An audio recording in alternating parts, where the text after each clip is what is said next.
Bom, irmãos, eu acho que os irmãos já conhecem o Rafael é irmão da Luciana Garrido, é um amigo da nossa igreja, ele pode se sentir em casa, né? Se eu não me engano, o Rafael foi a primeira pessoa que pregou aqui através do Zoom, né, na nossa igreja, e hoje ele está aqui conosco novamente. Que Deus te use, viu, Rafael? Obrigado por aceitar o convite.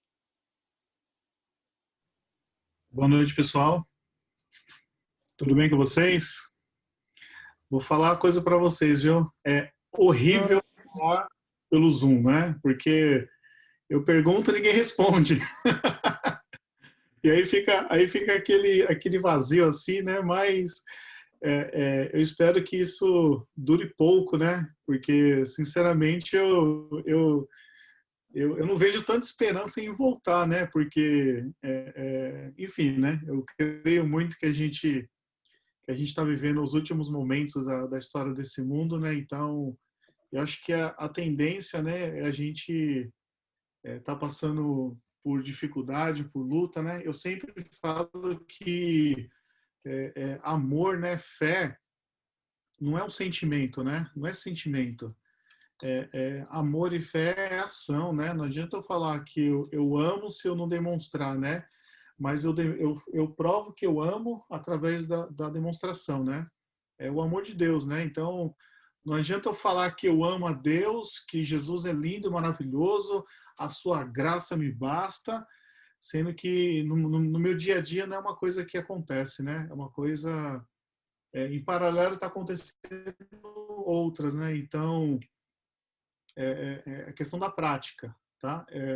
Eu agradeço a Deus pelo convite que ele me fez, né? Usou o Valdemir para estar me tendo esse privilégio aqui de estar pregando para vocês. Na verdade, eu aprendo mais quando eu sou convidado. Acho que Deus ele só me dá convite para pregar, porque toda vez que eu recebo um convite, eu estudo mais, né? Então, eu fiquei até 1 hora da manhã.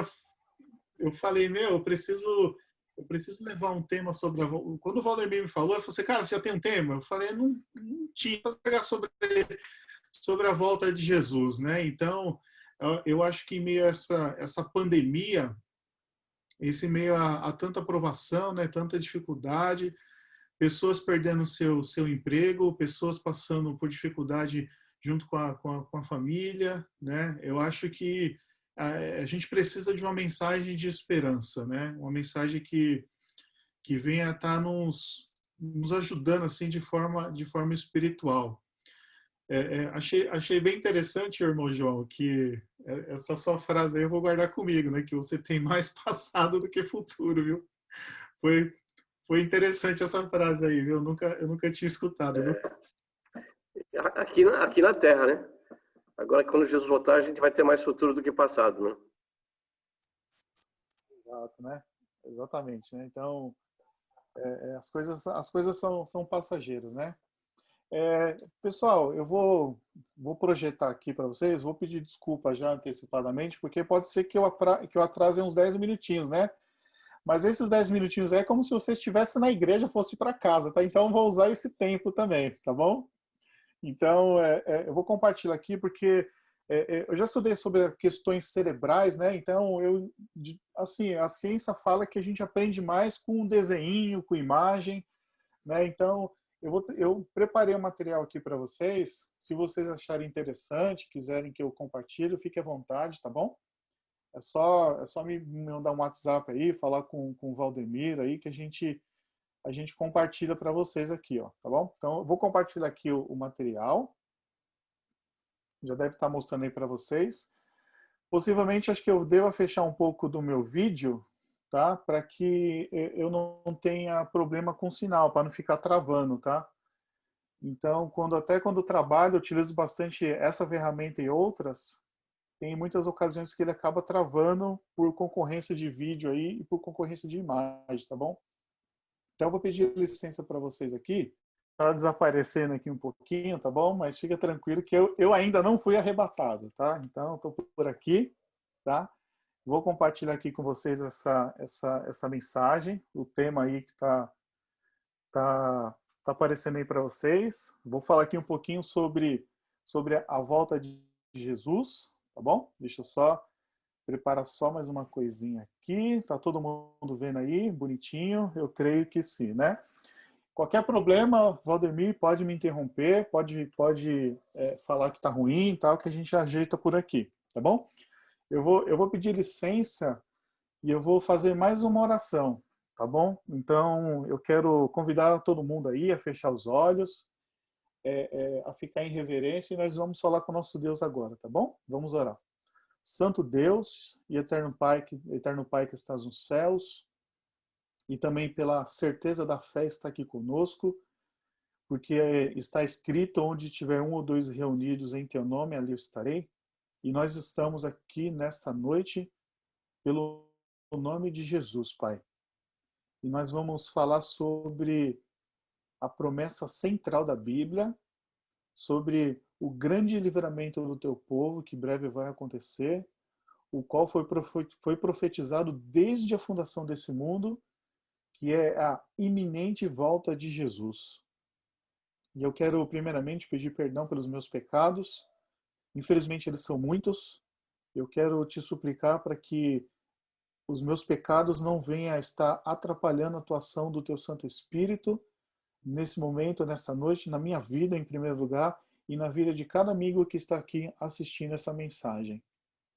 Por favor, querido bom Deus, perdoe os pecados de todos nós aqui dessa sala virtual, e que se tiver algo que esteja impedindo de o Senhor derramar as tuas bênçãos, por favor, querido Jesus, que o Senhor nesse momento possa estar nos perdoando, Pai. Eu preciso também suplicar, reivindicar aquilo que está escrito lá em Mateus capítulo 7, versículo 7.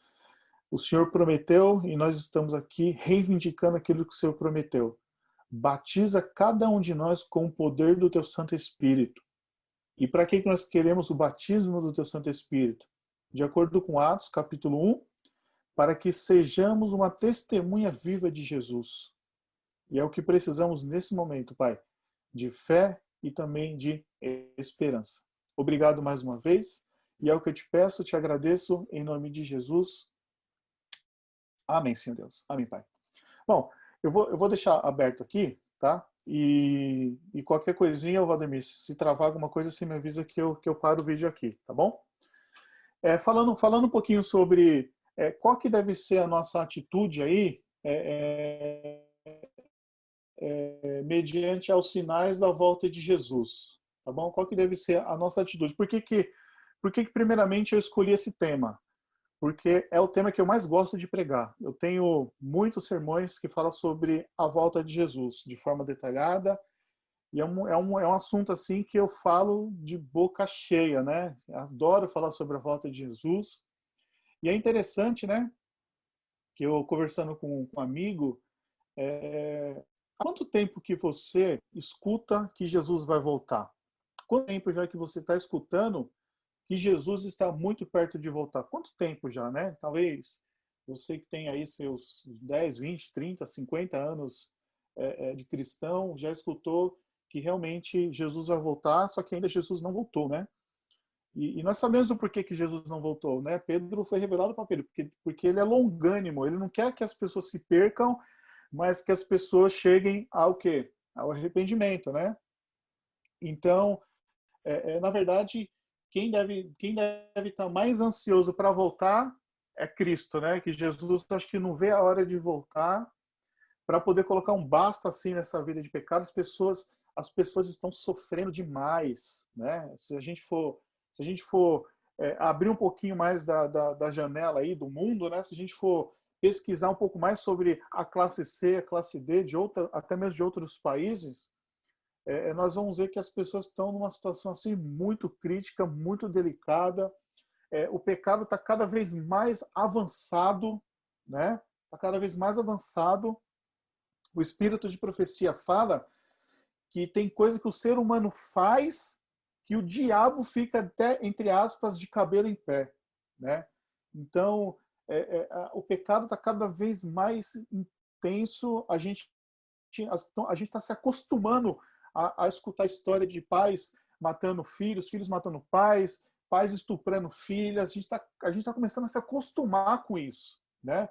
Então, eu até me recordo quando eu era quando era na minha fase um pouco de adolescente, assim, meus 8, 9 anos, assim, um pouco em pré-adolescência, né? Eu lembro quando alguém falecia, nossa, parava o bairro inteiro, todo mundo queria saber, todo mundo queria dar os pêsames para os familiares, né? Hoje em dia é super comum, às vezes a pessoa falece, ela morre, a gente acaba também se acomodando, né? Se acostumando, melhor dizendo, com a situação, né? E as pessoas estão sofrendo, eu tenho certeza que Jesus, ele está assim, deve estar assim, batendo os pré para voltar, né? Embora ele já saiba qual que é o dia e a hora, mas ele vai voltar.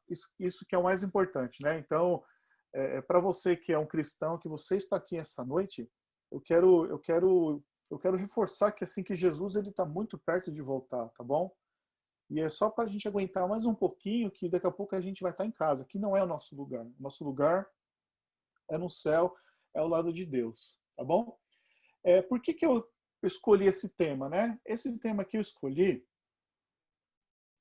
baseado um pouquinho em algumas pesquisas, né?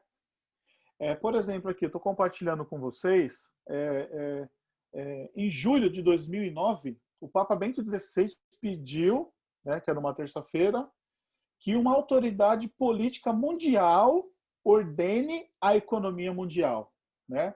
E aí, em 2015, o Vaticano propôs um governo mundial para enfrentar uma crise econômica. Aí, em 2019, tá? O Papa Francisco propõe um sistema econômico mais justo e mais sustentável, né? Agora, eu estou trazendo de alguns poucos anos para trás, tá bom? Só para exemplificar para vocês de que isso que está acontecendo é um sinal profético, que eu vou explicar daqui a pouquinho para vocês aqui, tá certo? Essa notícia ela foi publicada no dia 4 de abril, tá bom? No jornal É o País, um jornal bem famoso aí, bem conceituado, tá bom? Foi publicado no dia 4 de abril de 2020. Olha só o título do jornal. Crises globais exigem soluções globais. É hora de criar o quê? Uma Constituição Mundial. Grupo de filósofos e ativistas propõe uma norma que sirva de bússola de todos os governos para o bom governo do mundo. Para o bom governo do mundo. Então, eu li toda essa matéria na íntegra, tá bom? Eu vou detalhar um pouquinho melhor para vocês aqui. Né? Isso surgiu por conta da questão do coronavírus, tá bom? Então, o que eu vou usar a palavra acho, porque não tenho certeza, e na verdade, depois eu vou explicar para vocês porque pouco importa, mais para frente eu vou explicar. Eu acho que realmente a gente está muito perto de Jesus voltar por conta desses tipos de sinais, né?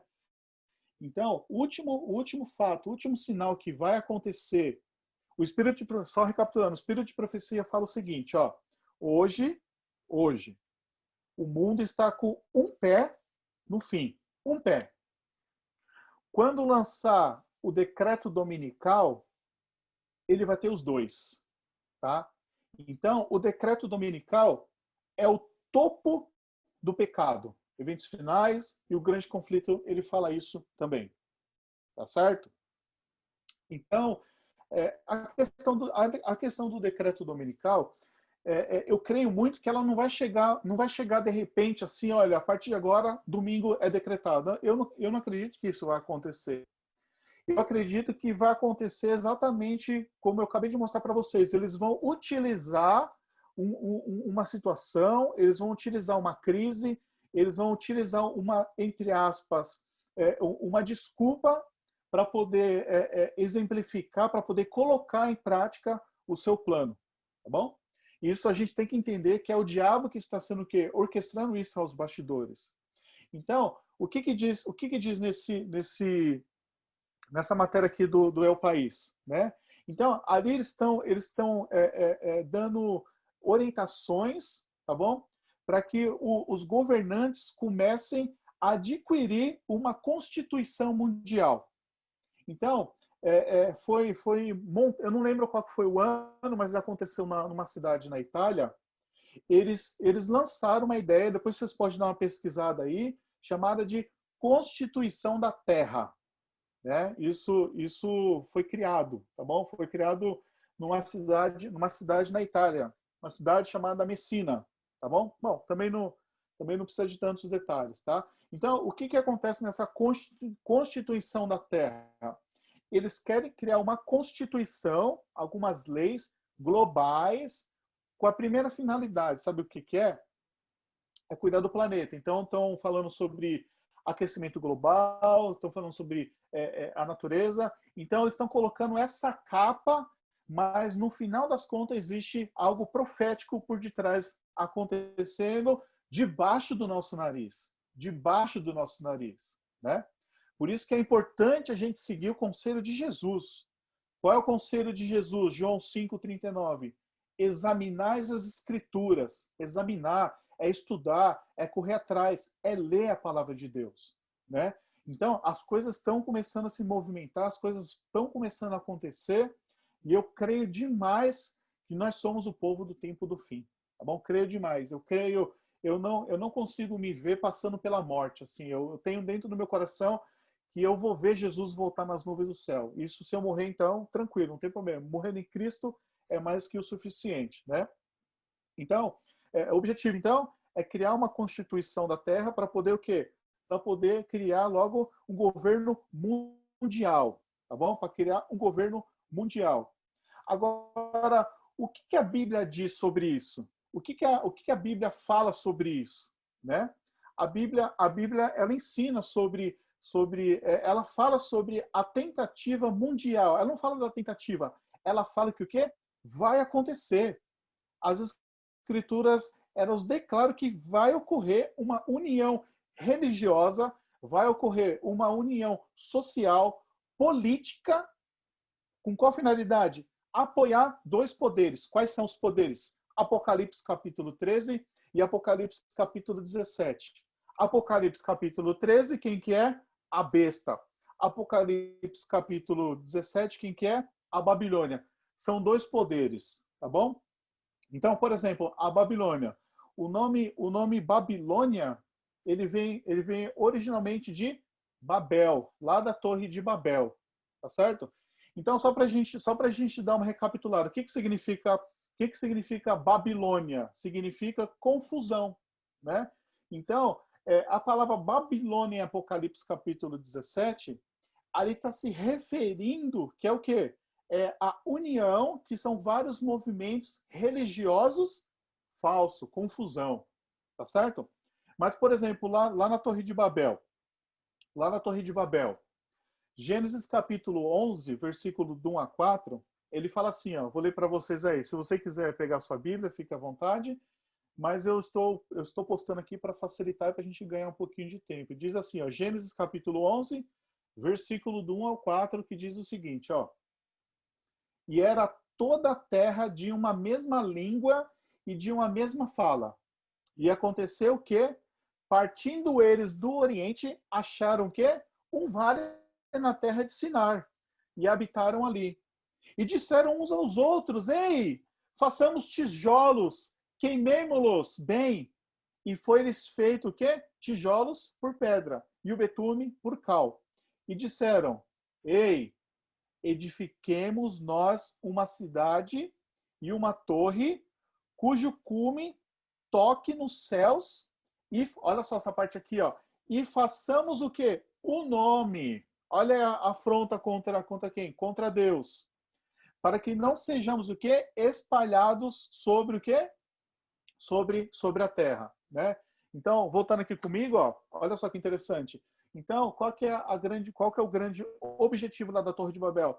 As pessoas de forma mundial, global, se reuniram para fazer o quê? Uma afronta contra Deus. Ou seja, eu vou erguer uma torre até o topo dos céus, cara, eu vou ser como Deus, né? Esse é o grande objetivo, tá bom?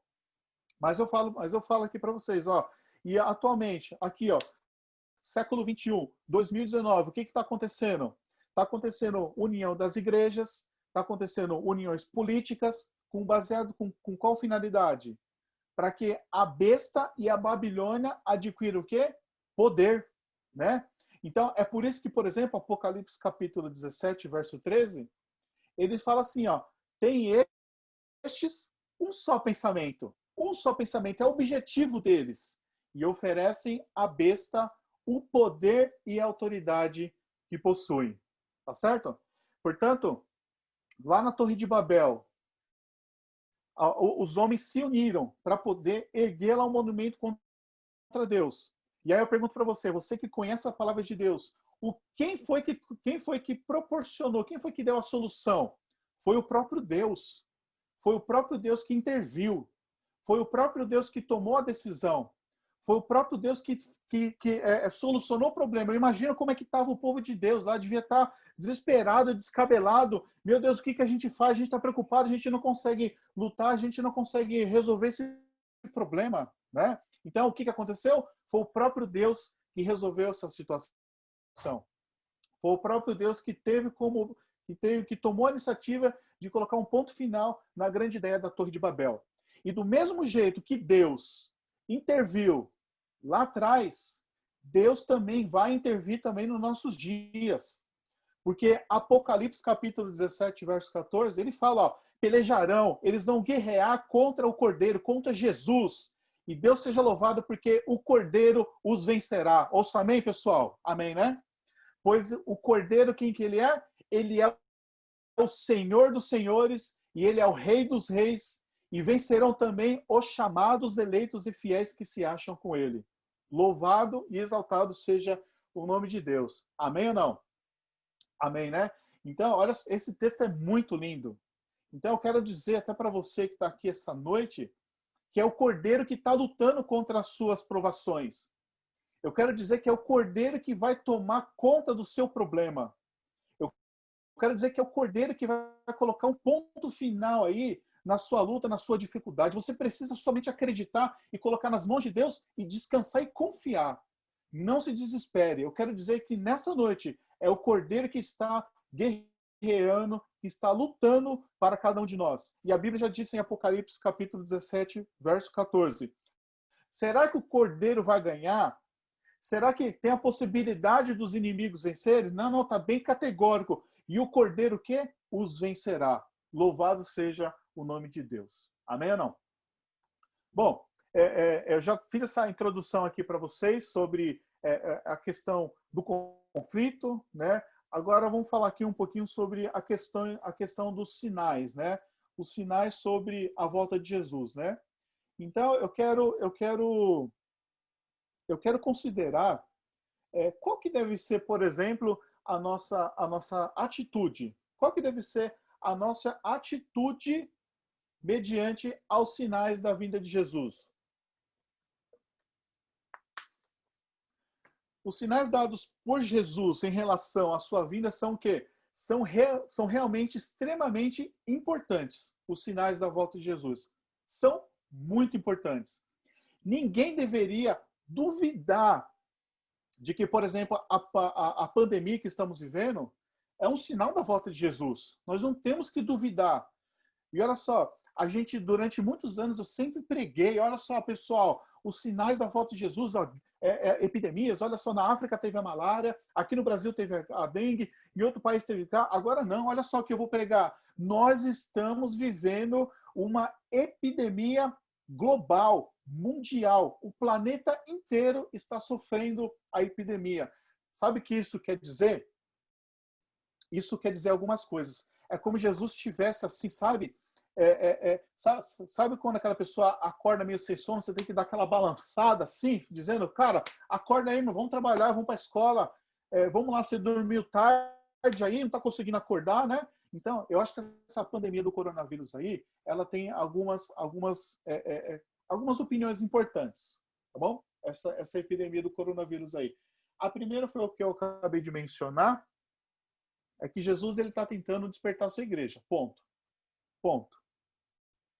Jesus está como se estivesse esfregando assim na nossa cara. Falando assim, cara, você está vendo que eu estou quase voltando? Olha isso aqui. É um sinal global. Não tem como falar que isso não é um sinal da volta de Jesus. Então, essa primeira mensagem sobre a questão da pandemia. Jesus está querendo nos alertar. Segundo ponto importante aqui, irmãos. eu acho, não tenho certeza, né? Por isso que eu fico no campo do achismo, né? Eu acho que a pandemia está servindo também como sacudidura, sabia? Porque eu fico pensando aqui, né? Eu já preguei no Bela Vista num sábado que não tinha gente, não tinha lugar para sentar, né? Não sei quantas pessoas cabem na igreja, não sei se é 200 a 300 pessoas, mas não tinha lugar para sentar, né? E aí a gente olha aqui a nossa meeting aqui, a nossa reunião, o nosso culto, né? Tem 24, 25 pessoas, né? Então, cadê as pessoas, né? Então, você não tinha facilidade. Hoje em dia, se você for pensar, tá até mais fácil você assistir o culto de quarta, porque você não precisa se deslocar para ir para a igreja, né? Mas eu quero fazer uma pergunta assim, eu quero até olhar para você aqui, ó, cadê o povo de Deus, né? Cadê o povo de Deus? Então, primeiro que você tem que responder, tá aqui, né? Vou perguntar de novo, você fala, tá aqui. Cadê o povo de Deus, né? Aqui. Aê, Deus seja louvado por isso, né? Estou aqui. Deus seja louvado, pessoal. Então, olha só, olha que interessante. A pandemia, então, eu creio para mim que Jesus deva utilizar, né, esse sinal, tá bom? Como sacudidura. Por quê? Porque tem pessoas que já abandonaram. Quando a gente anunciar que a igreja reabriu, vocês acham que a igreja vai voltar cheia ou vai voltar vazia? Eu, assim, do fundo do meu coração, eu gostaria de estar errado, né? Mas o que eu já percebo é que ela vai voltar vazia, viu? Infelizmente, porque as pessoas estão se revelando, né? Porque, olha só, as pessoas que conseguem ser um adventista do sétimo dia de verdade mesmo, né? É uma pessoa que é uma pessoa de oração, é uma pessoa que estuda a Bíblia, é uma pessoa que dá o seu testemunho, é uma pessoa que está preocupada, né? Está preocupada aí com sua vida espiritual. As pessoas, de acordo com... Sabe aquele texto lá de Daniel, lá quando ele fala as características do anticristo, que o objetivo do anticristo é enganar as pessoas que vivem despreocupadamente, né? Então, é o que está acontecendo. Eu vou voltar um pouco mais nesse assunto um pouquinho mais à frente, tá bom? Então, eu creio muito nisso, que os sinais, eles servirão também como sacudidura, né? Então, Deus ele vai usar essa pandemia para despertar o seu povo. Então, você que não está orando, você tem que começar a voltar a orar. Você tem que começar a priorizar não a sua vida pessoal, não o seu trabalho, desculpa, mas também não a sua família, mas você tem que priorizar Jesus, né? A sua vida espiritual. Essa tem que ser a sua prioridade. Por quê? Porque é isso que é o alicerce, né? É isso que vai dar o alicerce, tá bom? A questão dos sinais da volta de Jesus, a gente tem que tomar cuidado com 4 coisas, tá bom? 4 coisinhas. A primeira coisa que a gente tem que tomar cuidado é com a panicodemia. Já ouviu falar em panicodemia? Né? Pânico, né? Pânico de epidemia, né? Pânico, né? Olha só, pessoal, não vai adiantar muito a gente ficar reagindo, né, de forma desesperada diante do coronavírus, né? Não estou falando que a gente não tem que tomar cuidado, né? Nós temos que seguir as recomendações, né? Nós temos que lavar, temos que manter a questão do distanciamento, né? Nós temos que respeitar o isolamento recomendado. Agora a gente vai ter que conviver agora com máscaras, né? Entre outras coisas aí que estão nos orientando, né?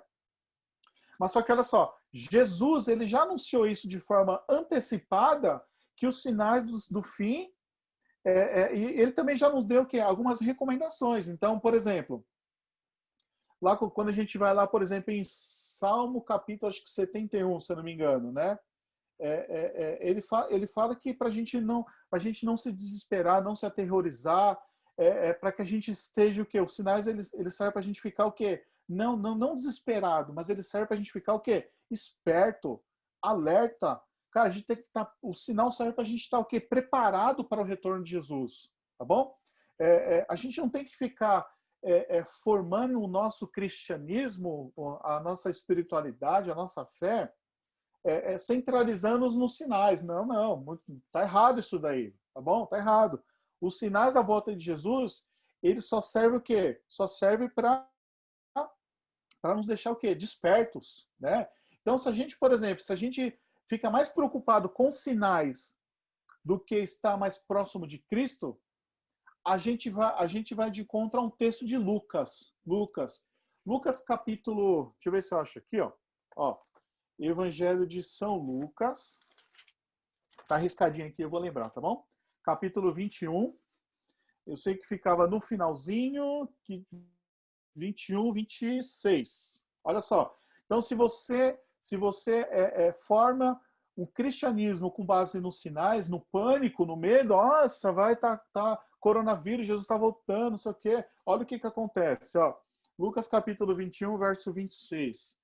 Haverá homens que desmaiarão do quê? De terror e pela expectativa das coisas que sobrevirão ao mundo, pois os poderes dos céus serão o quê? Abalados, né? Então a gente não pode formar um cristianismo com base na panicodemia, tá bom? Na panicodemia. Esse é o primeiro sentimento. O segundo sentimento, acho que vocês estão vendo aí, né? Se não estiver vendo, vocês me avisam, mas deve estar escrito paixonite pelos sinais, né? Paixonite pelos sinais. Não sei se vocês já ouviram falar desse nome, mas eu também não ouvi porque eu inventei, tá bom? O que é apaixonite pelos sinais?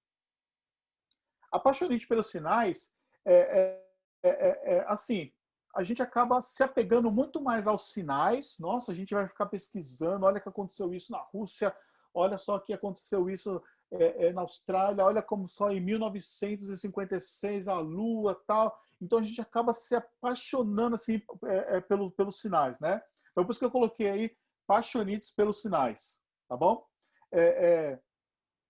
Assim, para que servem os sinais? Os sinais da volta de Jesus é como se você tivesse, por exemplo, numa placa. Uma placa, você está dirigindo na rodovia aí, na Castelo Branco, você vê, por exemplo, lá, um exemplo patético aí, para todo mundo entender. Existe uma placa, está escrito o seguinte, ó, suco de laranja a 1 quilômetro, né? Acho que todo mundo gosta de suco de laranja aí, né? Suco de laranja a 1 quilômetro, tá certo?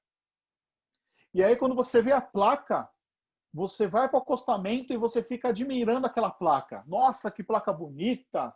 Nossa, essa placa é muito legal. Nossa, ela foi bem arquitetada, ela foi bem produzida, tem muitas cores, né? Tá bem legal. E aí você fica menos. Você vai se beneficiar da placa? Não, você não vai. Você vai ficar preso naquilo, né? Mas você vai ficar.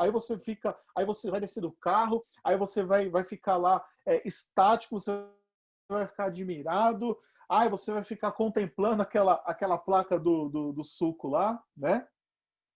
E ainda por cima você pode até ajudar a desviar outras pessoas do caminho. De repente outras pessoas vão parar também, né? Ou as pessoas vão parar porque está vendo você olhar lá. Então nós temos que tomar muito cuidado com essa questão dos sinais da volta de Jesus, tá bom?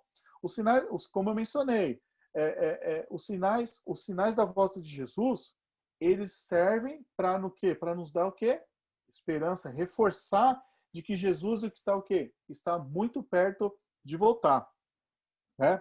Por exemplo, Paulo não escreveu que a coroa da justiça está reservada, por exemplo, para aqueles que amam os sinais da volta de Jesus, né? Não, mas ele falou o seguinte: a coroa da justiça ela está separada para os que amam a sua o quê? A sua vinda, né? A sua vinda. Está lá no livro de Timóteo, capítulo 2, capítulo 4, versículo 8. É isso aí, tá bom?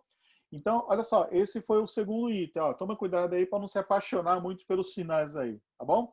Esse outro item aqui é um item que acho que vocês vão concordar comigo, né? Que é um item chamado de fanatismo. Vocês conhecem alguém fanático? Né? Você já conhece alguém que...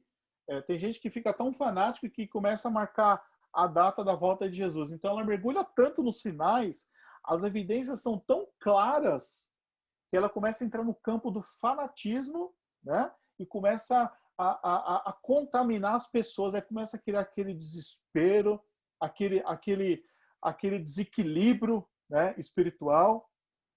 Então, nós temos que tomar muito cuidado aí com com a histeria, né? Com a histeria em torno dos sinais do tempo do fim, tá bom? Bom, assim, a questão do fanatismo é uma coisa também muito importante eu mencionar para vocês, que vai muito além, vai encaixar justamente com esse último sinal aqui, que é a conspiração contra a missão. Vou explicar para vocês, o fanatismo e a questão da conspiração da missão. Então, quando o cabra fica fanático com alguns tipos de assunto, por exemplo, imagina se eu focasse a pregação aqui dessa noite, focando somente na introdução. Olha, aqui o pessoal está se reunindo, né? Vocês têm que tomar cuidado, Jesus está voltando. Então, olha só que interessante aqui, ó, o Papa falou isso. Então, olha, em abril teve uma reunião aí, o pessoal quer colocar um governo, e olha só, você tem que acordar, você tem que despertar, porque olha só, Jesus está vindo aí, né? Então, aí qual que é o grande problema disso? Você acaba conspirando contra a missão de forma fanática, né? Por quê? Porque não é isso que eu tenho que pregar. O que vai fazer a diferença na sua vida é quando, por exemplo, eu trago esses textos aqui, ó, isso aqui faz a diferença. Na minha vida faz a diferença, né? Faz a diferença saber que Jesus vai vencer, saber que Jesus é o Deus que guerreia contra as minhas provações, saber que é Jesus que toma conta aí desse mundo, né? Embora às vezes não pareça, mas é Jesus que está tomando de conta, né? Então, só voltando aqui no slide, então a gente acaba entrando no campo do fanatismo, né? Então a gente acaba o quê? Atrapalhando, a gente acaba conspirando contra a missão, né? Então Jesus não falou, por exemplo, ó, ide a todo canto e avisai que teve um decreto dominical. Ide por todo canto e avisai que o Papa sugeriu um governo mundial. Não, Jesus não deu essa orientação. Qual foi a orientação de Jesus? Ide por todo canto e pregai o quê? O Evangelho, batizando em nome do Pai, do Filho e do Espírito Santo. Tá certo? Falando um pouquinho aqui agora, uma pergunta para mim, uma pergunta para você. Nós estamos vivendo aqui a pandemia. Nós estamos vivendo aqui os sinais da volta de Jesus. Qual deve ser a atitude de um cristão que quer ir para o céu? Qual que deve ser? Então, se você fala que você é um cristão, que você vem de Cristo, qual deve ser o seu estilo de vida? Qual deve ser os assuntos que devem ocupar a sua mente? Qual que deve ser, né? Eu quero trazer esse texto aqui para vocês aqui, que vai casar exatamente com aquilo que eu quero explicar para você. E também para mim, né? Mateus capítulo 24, versículo 37 a 39, ele diz o seguinte, ó. E assim como foi nos dias de Noé, assim será também a vinda do Filho do Homem. Porquanto, assim como nos dias anteriores ao dilúvio, as pessoas o quê? Comiam, bebiam, casavam, davam-se em casamento, né? Até o dia em que Noé entrou na arca. E eles o quê? Não perceberam. Até que veio o quê? O dilúvio e os levou a todos. Assim também será a vinda do Filho do Homem. Qual deve ser a nossa atitude mediante aos sinais da volta de Jesus? Como olha só, eu quero que você entenda uma coisa. Primeira coisa que eu quero que você entenda, que eu imagino que quando Deus fundou lá, vou usar essa palavra fundar, quando Deus ergueu, o povo de Israel, lá atrás, vamos dar uma navegada um pouco lá atrás lá, através da aliança com Abraão, aquele povo lá, eles tinham um propósito. Qual que era o propósito do povo de Israel? Preparar o caminho para o Salvador, receber o Salvador, anunciar que viria o Salvador e o Salvador morreria. Esse era o propósito do povo de Israel. O povo de Israel, ele se perdeu tanto que foi o próprio povo de Israel que crucificou Cristo, né? Os judeus. Foi o povo que Jesus fundou, né? Eu vou usar essa expressão para você entender. E aí o que acontece? Daniel capítulo 8, versículo 14, fala lá das 2.300 tardes de manhã, o santuário vai ser purificado. Ali está dizendo que Deus ele vai levantar um segundo povo, e esse povo, ele será o guardião da verdade presente, né? Os que têm o testemunho de Jesus e o que guarda todos os mandamentos de Deus. Então, o primeiro povo, eles falharam, né? Eles mataram o Messias. O segundo povo, que é eu e você, nós temos como obrigação, né? Porque de acordo com Paulo, pesa sobre mim a responsabilidade de pregar o evangelho. Então, você que é um adventista do sétimo dia, eu quero dizer que a sua obrigação é pregar o evangelho, né? Mas, e aí eu questiono, como é que está o povo de Deus? Sabe como é que está o povo de Deus? O povo de Deus tinha a missão de converter o mundo. E aí o povo de Deus está falhando ou falhou. O mundo está convertendo o povo de Deus. Então, as coisas mundanas, elas já estão invadindo a nossa igreja. Quando eu falo igreja, não estou falando somente do templo. Estou falando assim, eu e você. Né? Nós somos a igreja. Então, o povo de Deus deveria estar se reunindo como o povo de Atos, buscando o batismo do Espírito Santo. O povo de Deus está mergulhado no mundanismo. O povo de Deus só está preocupado em casar, em beber, em comer, em trabalhar, em se divertir, né? Em usufruir dos prazeres desse mundo. Colocam as coisas de Deus lá em último lugar. Então, o povo de Deus, hoje, ele vem falhando na sua missão. Mas eu não me desespero. Não me desespero, porque já está profetizado que o Cordeiro o vencerá. Por que eu estou contando isso para vocês? Para que, se você está aqui essa noite, é porque alguma coisa precisa acontecer na sua vida, tá bom?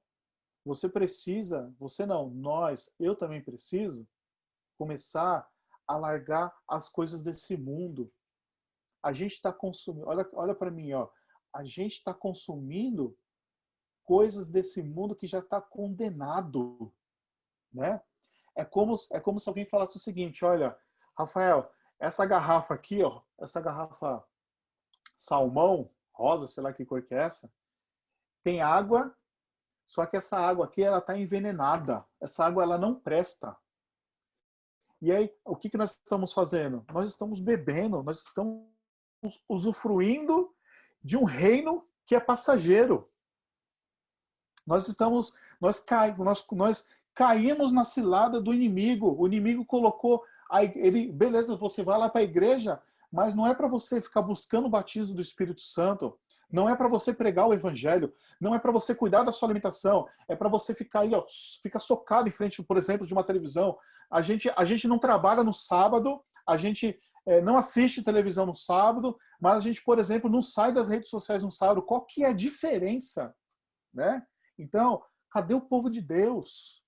Então, o que Deus ele quer fazer nessa noite comigo e com você? Ele quer despertar a gente. Né? Então, olha que interessante esse verso aqui de Mateus capítulo 7. Já estou finalizando, tá? Como é que tá o horário aqui? Estou tranquilo, né, Valdemir? O Valdemir falou que posso ir até as 10, né? Brincadeira, já estou finalizando já. Ó, Mateus capítulo 7, versículo 23. Então, olha só, Jesus, né? Jesus dizendo, então lhes direi explicitamente, nunca vos conheci. Apartai-vos de mim, os que praticai o quê? A iniquidade. Qual é o contexto desse verso? Poxa, Senhor, Senhor, porventura eu não sou o ancião? Porventura eu não sou do Ministério da Criança? Porventura eu não sou o sonoplasta? Eu não sou do Ministério da Mulher? Eu não sou o diácono-chefe? Eu não sou o associado? Eu não cuido aqui do desbravador? Eu não sou isso, Senhor? E aí Jesus vai falar o seguinte, nunca te conheci. Então, Jesus, ele vai levar, sabe quem que ele vai levar para o céu? As pessoas que ele conhece, né? Então o texto ele está falando aqui, ó, não é pelo aquilo que você faz, tá bom? Para a igreja, seja lá pelo que for. Mas aqui é o relacionamento, aqui está falando de relacionamento, de conhecer, de intimidade. Então, são essas pessoas que Jesus, parece que às vezes eu tenho a impressão de que as pessoas elas aceitam parece que elas pegam algum cargo, algum departamento assim só para falar que está contribuindo, para aplacar um pouco a consciência, não tem aquela missão interna seguinte, nossa, cara, eu vou salvar, eu vou contribuir, né? Mas não tem isso. Então, por isso que eu falo para vocês, amor e fé não é sentimento, é ação. Então, olha só, Jesus ele quer restabelecer o nosso quê? O nosso relacionamento. Isso só é possível mediante a Bíblia, mediante a palavra de Deus. Não tem outro meio, não tem outro método. Somente o quê? Pela Bíblia. E a Bíblia diz, né? Aquele que está de pé, cuide para que não caia, né? Então, durante essa pandemia, eu também tive os meus momentos de fraqueza. Eu também acabei em alguns momentos negligenciando o estudo da palavra de Deus. Eu já confessei esse pecado para Deus. Mas o Espírito Santo falou, cara, o que você está fazendo? Você está louco, né? Eu não posso ficar desse jeito. Eu tenho que estudar a lição da escola sabatina. Eu tenho que ler o Espírito de Profecia. Já estou na metade do livro Grande Conflito e está sendo uma bênção. É muito bom passar esse tempo com Deus, né? Eu quero compartilhar também esse texto aqui de Caminho a Cristo, só para reforçar um pouquinho aquilo que eu tô pregando essa noite aqui, tá bom? Já estou no finalzinho. Caminho a Cristo, na página 94 a 96, ele fala o seguinte, ó. Se mantivermos iniquidade em nosso coração, se nos apegarmos a algum pecado de maneira consciente, né? Consciente, ó, tô lá no sábado lá, fazendo coisa que eu não sei de forma consciente. Olha só o que acontece. O Senhor não nos ouvirá. Mas a oração que vem do coração arrependido, contrito, será sempre aceita. Né? Quando todas as faltas conhecidas forem corrigidas, poderemos acreditar que Deus responderá aos nossos pedidos. Nossos méritos jamais nos recomendarão ao favor de Deus. É o mérito de Jesus que nos salvará. Seu sangue é que nos purificará. Uma parte, porém, temos que desempenhar para cumprir as condições de aceitação, né? Eu creio que eu acho que eu não preciso nem explicar sobre esse verso, né? Sobre esse trecho aqui do Espírito de Profecia, né? Então, quando só vou explicar o começo. Então, quando a gente faz alguma coisa errada, sabendo, e a gente não se arrepende, olha só, Deus até mesmo as nossas orações ele não vai ouvir. A Bíblia também diz isso. Tá bom? Então, olha só. Qual que é o conselho de Deus? Cara, você tem que se arrepender e confiar na graça de Jesus. Tá bom? Mais um texto aqui para mim e para você. Grande Conflito. Olha aí, Grande Conflito. Na página 519 diz o seguinte, ó. Satanás bem sabe que todos quantos ele puder levar a negligenciar a oração e o exame das escrituras, o diabo ele sabe. Se ele conseguir fazer com que você negligencie a oração e o estudo da Bíblia, você será vencido pelos ataques de Satanás. Você será vencido. Portanto, você aqui, nessa noite, você que não ora, você que não lê a Bíblia, você não é mais que vencedor. Você está sendo derrotado por Satanás, né? Então, qual é a mensagem aqui de novo que Deus quer falar para mim e para você? Gente, Ele quer que a gente está mergulhado nas coisas de Deus, nas coisas do céu. Vamos deixar as coisas do mundo, vamos parar com esse Netflix aí que é coisa do capeta. Netflix é coisa do demônio, né? Rede social. Nossa, graças a Deus, a única rede social. Eu cancelei. Sabe por que eu cancelei meu Facebook há muitos anos? Porque eu parecia um viciado, um cara da Cracolândia. Eu não conseguia parar de ver. Eu ia no banheiro, eu ia numa fila, eu estava no Facebook, eu estava no trem, eu estava no ônibus, estava no metrô, estava no trabalho, estava fazendo isso, estava no almoço. Eu falei, cara, isso tá errado, né? Eu falei, cancelei para a honra e glória de Deus, tá bom? E eu faço um apelo bíblico para você. Porque Jesus falou o seguinte, ó, se a sua mão te faz pecar, qual é a orientação bíblica? Corta fora. Jesus está falando para a gente se multiplicar? Não, não, não. Jesus está falando o seguinte, olha, se o seu problema é o Netflix, cancela então a assinatura. Se o seu problema, por exemplo, são as redes sociais, cancele as redes sociais. Essa decisão tem que ser minha e tem que ser sua. Jesus não vai vir, né? Jesus não vai vir, vai puxar o cabo da televisão lá e vai impedir de, por exemplo, você se alimentar com coisas que não vai agregar nada na sua mente, né? Por exemplo, uma novela, por exemplo, um jogo de futebol. Isso não vai te agregar nada, você está perdendo um tempo. Ao invés de você ficar passando lá 1 hora, 2 horas na novela, no futebol, no filme, você tinha que estar orando pela sua família. Você tinha que estar orando pelos seus amigos que estão perdendo a salvação. Tá bom? Então, se você quer ser mais que vencedor, se você quer ser um vitorioso, você tem que ser uma pessoa de oração e de estudo da palavra de Deus. Tá bom? E para finalizar, Testemunhos Seletos, lá no volume 2, página 37, diz assim, ó, uma pergunta. Ó, meus queridos irmãos da Igreja do Bela Vista e Parque Esperança, permitirão vocês que Satanás consiga alcançar o seu objetivo? A gente vai permitir isso? A gente vai continuar deixando que o diabo continue manipulando a nossa vida espiritual? Arriscar-se-ão a perder a partida da vida em que estão empenhados para obter a vida eterna? A gente vai colocar a nossa vida espiritual, a nossa salvação aos controles do inimigo. O inimigo já está derrotado, ele não tem como ir para o céu. Então o trabalho dele é tirar eu e tirar você do céu. E eu faço aqui meu último apelo aqui. Eu quero que você olhe essa foto, tá bom? Eu quero que você imagine aqui Jesus. Isso é para buscar eu e você. Jesus, ele vai estar nas nuvens do céu, ele vai falar: vinde bendito do meu Pai, Igreja do Bela Vista. Eu preparei um reino para você que está fundado desde a fundação deste mundo. Então, olha só, tudo que precisava ser feito foi feito por Jesus. Já morreu na cruz, já deixou sua palavra, está à direita da majestade do céu, de acordo com Hebreus, realizando o trabalho da intercessão dos nossos pecados. Só basta o quê? Eu e você, nós mudarmos a nossa vida espiritual e sermos pessoas de verdade, cristãos de estudo da Bíblia e também de oração. Tá bom? Que Deus abençoe a vida de cada um.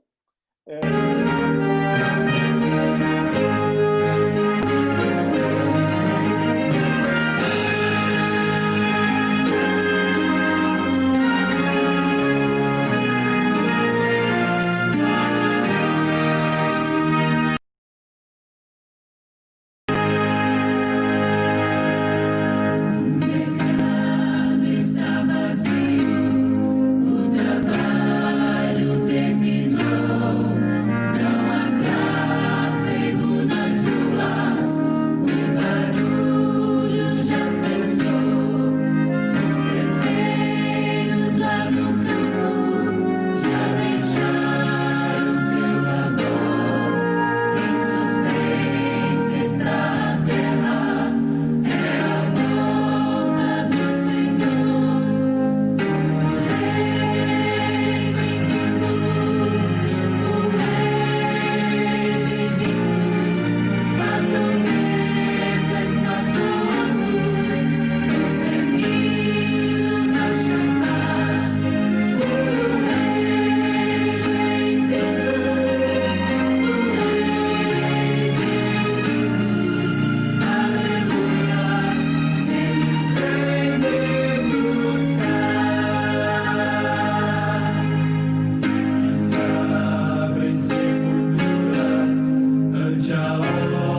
Amém. Deus seja louvado, né?